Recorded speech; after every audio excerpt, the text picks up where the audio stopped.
ఓం మహాగణపతయ నమః. ఓం శ్రీ గురుభ్యో నమః.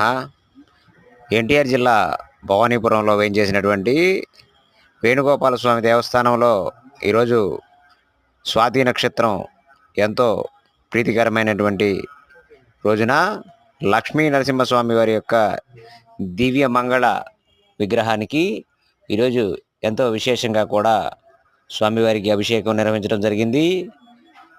భవానీపురం వేణుగోపాల స్వామి దేవస్థానంలో ఈరోజు నిర్వహించినటువంటి స్వామివారి దివ్య మంగళ రూప అభిషేకాన్ని మనం కూడా దర్శించి స్వామివారి యొక్క అనుగ్రహానికి పాత్రలమవుదాం. ఎన్టీఆర్ జిల్లా భవానీపురం శ్రీకృష్ణాలయం వేణుగోపాల స్వామి దేవస్థానం.